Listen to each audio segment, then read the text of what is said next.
Hello प्यारे बच्चों, कैसे आप लोग। मैं राष्ट्रवाद स्वागत करता हूं यूपी बोर्ड हाई स्कूल के इस नंबर 1 एजुकेशनल चैनल पर।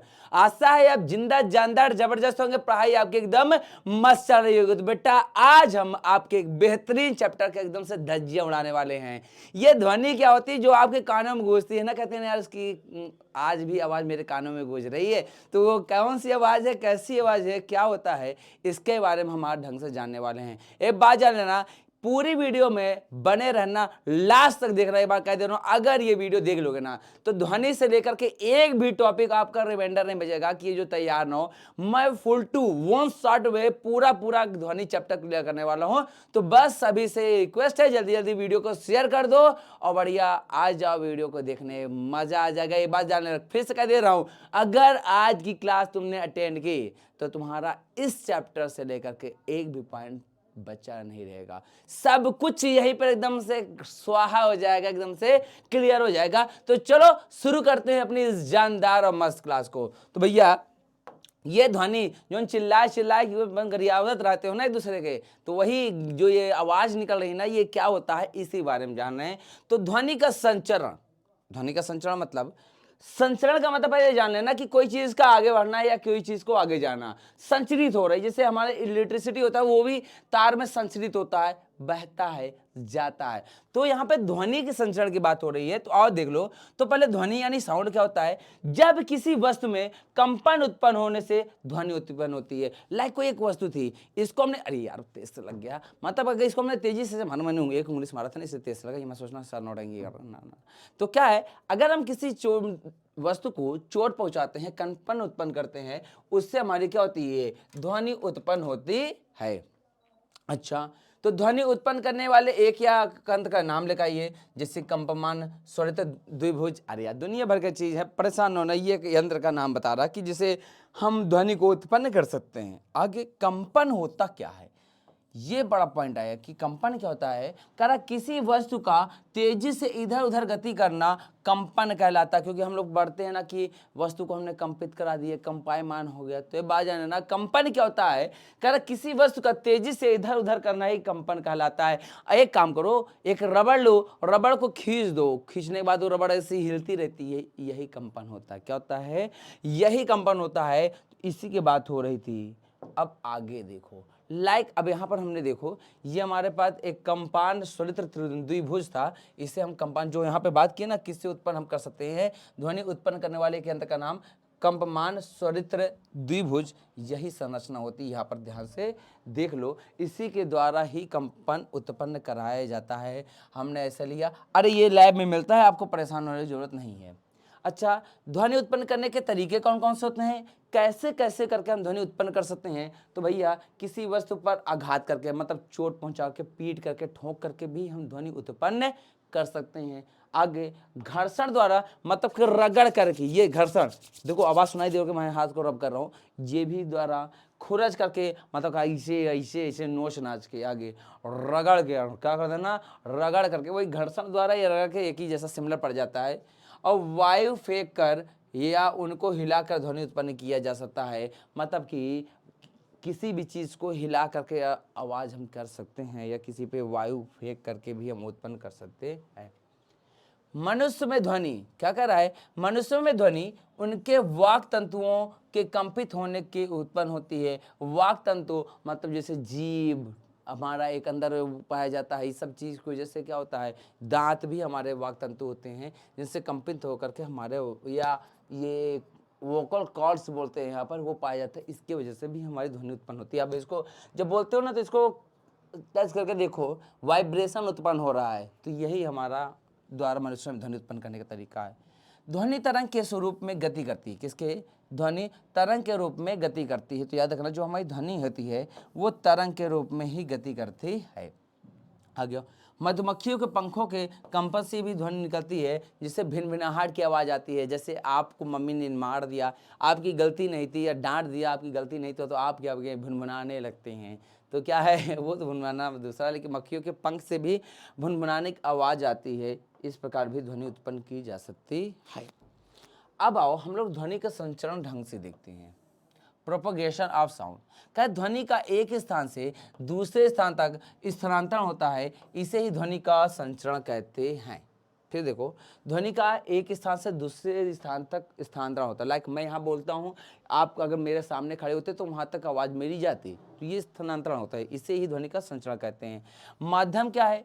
द्रव्य या पदार्थ जिससे होकर ध्वनि संचरित होती है। कह रहा द्रव्य या पदार्थ जिससे होकर ध्वनि संचरित होती है माध्यम कहलाता है। मतलब जिसके द्वारा में ये आवाज़ तुम पे पहुंच रही, वो माध्यम कहलाएगा। लाइक अगर मेरे तुम सामने खड़े होते तो वायु के माध्यम से मेरी आवाज़ तुम्हारे पहुंच पाती। या फिर ये एक रेल पटरी है, रेल पटरी में यहाँ ट्रेन है, आप यहाँ कान लगा के सुन रहे हैं और आपको ये आवाज़ सुनाई दे रही है, जो कि ट्रेन 1 से 1.5 किलोमीटर दूर है, तो आपको आवाज़ सुनाई दे जाएगी। तो यहाँ पर लोहा भी हमारा एक माध्यम होगा जिससे हमें ट्रेन के आने की ध्वनि सुनाई देगी, क्योंकि उसके द्वारा उत्पन्न कंपन आपके पास पहुंच जाएगा।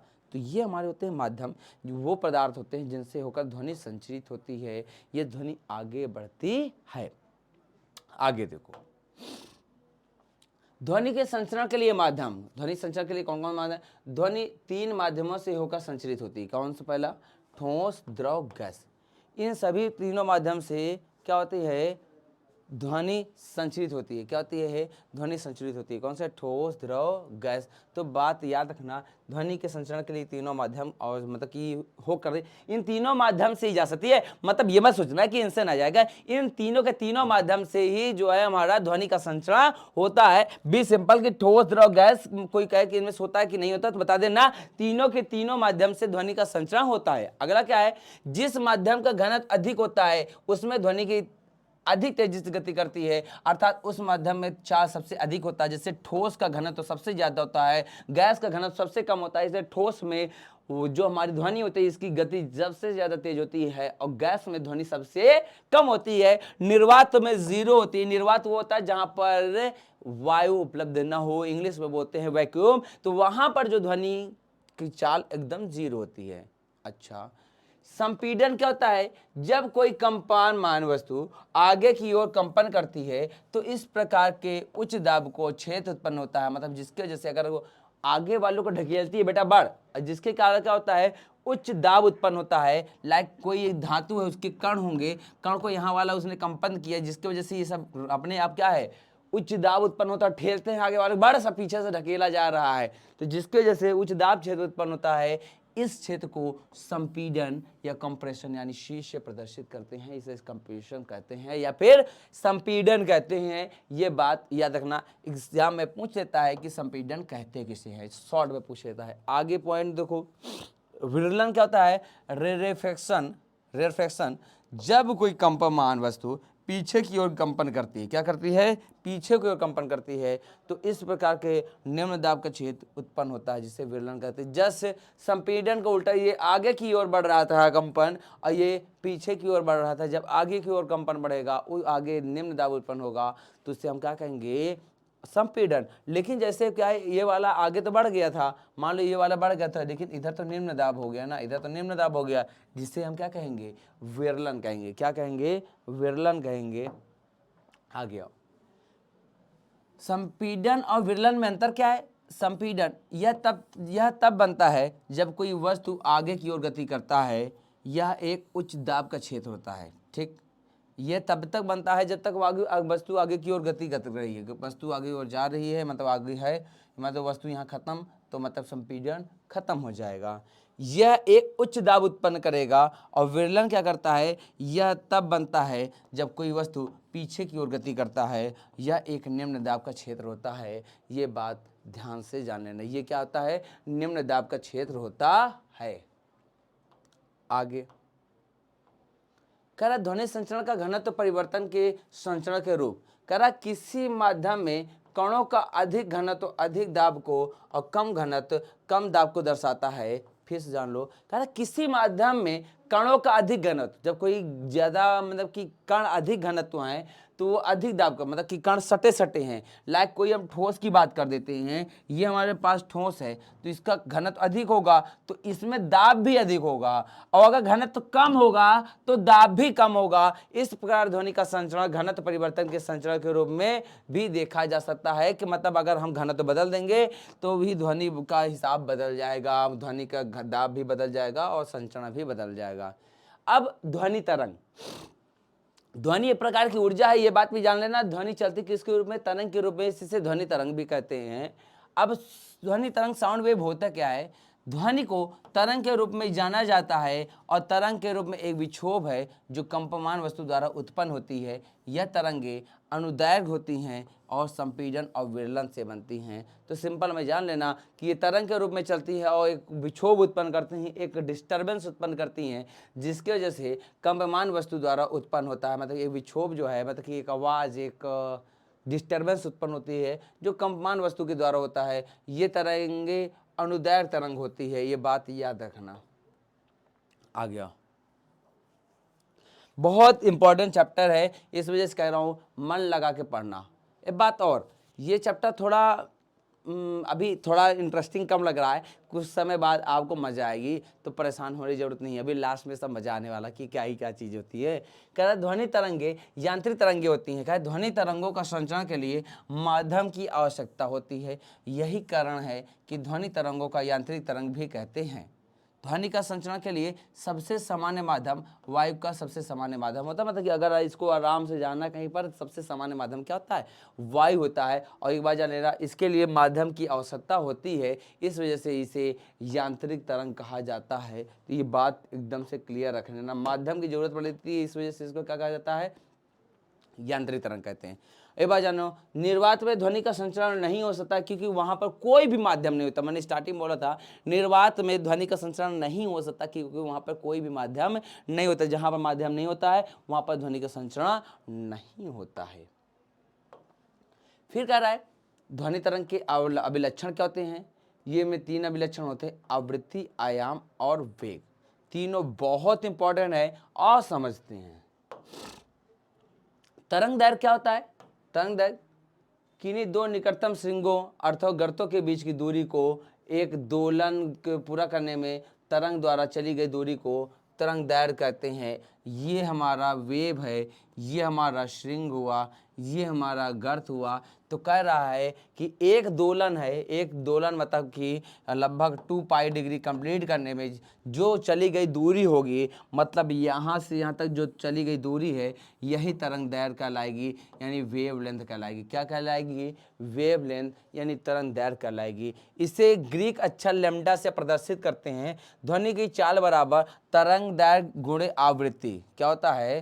तरंग दैर्घ्य गुणे आवृत्ति। ध्वनि की जो चाल होती है, ध्वनि की चाल बराबर तरंग गुणे आवृत्ति।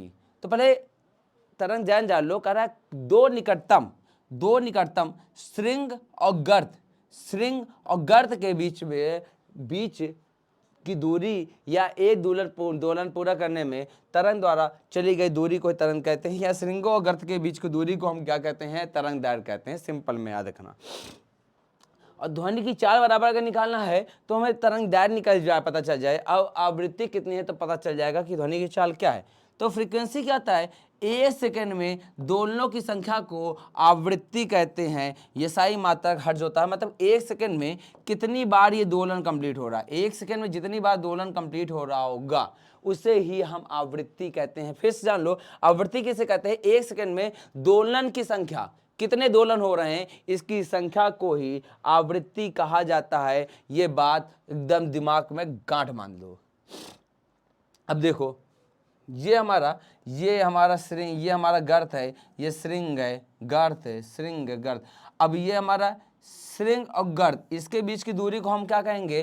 तरंग दैर्घ्य कहेंगे। और एक सेकंड में कितने एक दोलन बोल देंगे, या फिर अगर जितने दोलन हो रहे हैं, अगर हम एक सेकंड में जितने भी दोलन हो गए उसे हम आवृत्ति कहेंगे। आवर्तकाल क्या होता है? Time period.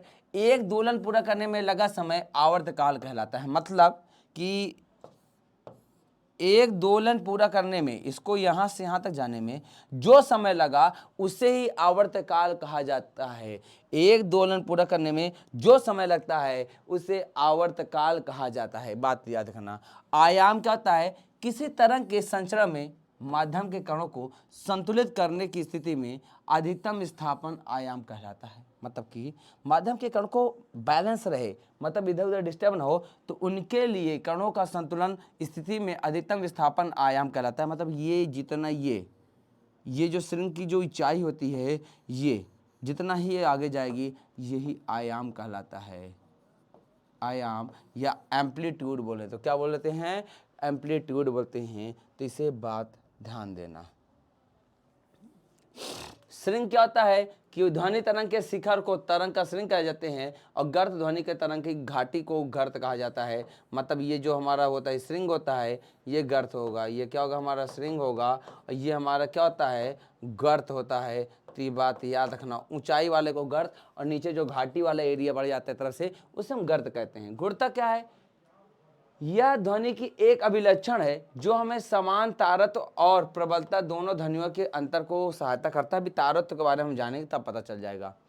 टोन क्या होता है? टोन एकल आवृत्ति की ध्वनि को टोन कहा जाता है। एकल आवृत्ति मतलब कि कोई एक ऐसी ध्वनि है जिसकी एकल आवृत्ति हो रही है। एक सेकंड में आवृत्ति क्या है ना, एक सेकंड में कितनी बार है, तो वही इसे एकल आवृत्ति को ध्वनि को टोन कहते हैं। कि आप ये कहते तुम्हारी टोन खराब है, उसी बात कहते हैं। और स्वर क्या होता है? जिससे नोट अनेक आवृत्तियों के मिश्रण से उत्पन्न अगर एकल आवृत्ति है, मतलब ये हमारी जैसे ये थी, एक सेकंड में कितनी बार हो, ये अगर एकल आवृत्ति है तो ये हमारा क्या कहलाएगा? टोन कहलाएगा। क्या कहलाएगा? टोन कहलाएगा। एकल आवृत्ति मतलब जैसे एक ही तरीके से बोलने वाला एकदम घटिया टाइप का आदमी होता है ना, बोलता चल जाता है, तो उसकी टोन खराब है। स्वर क्या कर रहा है? मान लो ये वाली आवृत्ति ले लिए, एक ये छोटी आवृत्ति ले लिए, एक और आवृत्ति ले लिए, तो ये हमारी क्या कहलाएंगी? इन सभी का मिक्सअप हमारा स्वर कहलाएगा। क्योंकि हम कभी मीठा कभी कुछ कैसी भाषा बोलती है, ये हमारा स्वर कहलाता है। ठीक है, तो टोन एकल आवृत्ति हुई तो टोन कहलाएगा। अनेक आवृत्तियां हो गई साथ में तो हमारा स्वर कहलाएगा। और ध्वनि की तीव्रता क्या कहता है? किसी एकांक क्षेत्रफल से एक सेकंड में गुजरने वाली ध्वनि ऊर्जा को ध्वनि तीव्रता के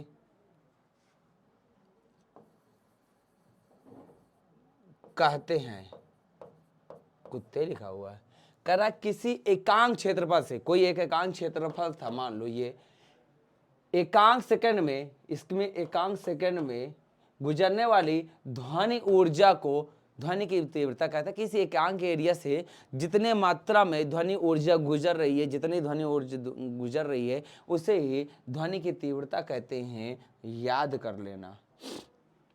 ध्वनि की प्रबलता क्या किसे कहते हैं? एकांक क्षेत्रफल पर इसे एकांक से एक सेकंड में गुजरने वाली ध्वनि को ऊर्जा को ध्वनि की प्रबलता कहते हैं। क्या कह रहा है? किसी एकांक क्षेत्रफल, ये इसे एक सेकंड में गुजरने वाले, मतलब एकांक क्षेत्रफल है, उससे गुजरने वाले ध्वनि ऊर्जा को उसकी प्रबलता कहते हैं कि कितना गुजर रही है एकांक क्षेत्रफल में, एक सेकंड में। एकांक क्षेत्रफल था उससे एक सेकंड में, कितने सेकंड में? एक सेकंड में जितनी ध्वनि ऊर्जा गुजर जाएगी उससे हम ध्वनि की प्रबलता कहेंगे। ये कारक जिन पर ध्वनि की प्रबलता निर्भर करता है, किस पे करता है? ध्वनि प्रबलता ध्वनि के लिए कानों के लिए संवेदनशीलता की माप होती है कि भाई हम कितनी तेजी सुन पाते हैं नहीं। ध्वनि की प्रबलता कंपन के आयाम पर भी निर्भर करता है कि उसका आयाम कितना है, बहुत तेजी से है आयाम, ज़्यादा आयाम वाली ध्वनि है कि कम आयाम वाली ध्वनि है। आगे आओ, अनुप्रस्थ तरंग और अनुदैर्घ्य तरंग में अंतर क्या होता है? ये अक्सर आप कंफ्यूज रहते हैं, तो और देख लेते हैं। अनुप्रस्थ तरंग क्या होता है? इन तरंगों से माध्यम के कण गति की दिशा के लंबवत गति करते हैं और इन तरंगों के शीर्ष और गर्त बनते हैं। उदाहरण में प्रकाश तरंग, वे हमारा कहता है ये हमारे अनुप्रस्थ तरंग होती है। कारण इन तरंगों के माध्यम में कण गति की दिशा के लंबवत गति करते हैं। जैसे ये गति कर रहा है तो इसके लंबवत गति कर रहा है। इन तरंगों के शीर्ष और गर्त बनते हैं। उदाहरण में प्रकाश तरंग।